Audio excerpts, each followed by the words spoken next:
Hi friends, good evening. Fresh up ಆಗಿ ಸಂಜೆ ಪೂಜೆ ಮಾಡೋಣ ಅಂತ ಬಂದೆ. ಸಂಜೆ ಪೂಜೆ ಕೂಡ ಮುಗಿಸ್ಕೊಂಡೆ. ಇವತ್ತಿಂದು ಟೀ ಮಾಡ್ಕೊಂಡು ಕುಡಿಯೋಣ ಅಂತ ಅಡುಗೆ ಮನೆಗೆ ಬಂದೆ. ಟೀ ಎಲ್ಲ ಆದಮೇಲೆ ಸ್ವಲ್ಪ ಹೊರಗೆ ವಾಕಿಂಗ್ ಮಾಡೋಣ, ರಿಲ್ಯಾಕ್ಸ್ ಆಗೋಣ ಅಂತ ಬಂದೆ. ಇವತ್ತು ನೈಟ್ ಡಿನ್ನರ್ಗೆ ಟೊಮೊಟೊ ಸಾಂಬಾರು ಮಾಡೋಣ ಅಂತ ಮಾಡ್ತಾಯಿದ್ದೀನಿ. ಮೊದಲಿಗೆ ಕಾಯಿ ತುರಿ, ಕೊತ್ತಂಬರಿ, ಈರುಳ್ಳಿ, ಬೆಳ್ಳುಳ್ಳಿ, ಟೊಮೆಟೊ,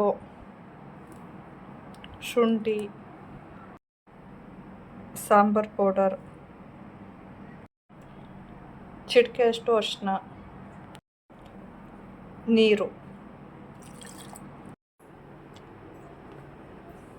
ಖಾರ ರೆಡಿಯಾಗಿದೆ.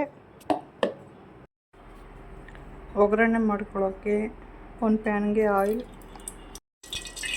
ಸಾಸಿವೆ, ಈರುಳ್ಳಿ, ಕರಿಬೇವು ಎಲ್ಲ ಫ್ರೈ ಮಾಡಿಕೊಂಡು ಈಗ ರುಬ್ಬಿಟ್ಕೊಂಡಿರೋಂಥ ಮಸಾಲೆನ ಹಾಕ್ಕೋತಾ ಇದ್ದೀನಿ.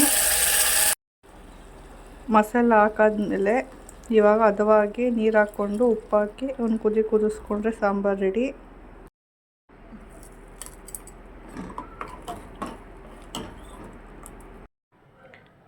ಫೈನಲಿ ಬಿಸಿ ಬಿಸಿ ಊಟ ರೆಡಿ.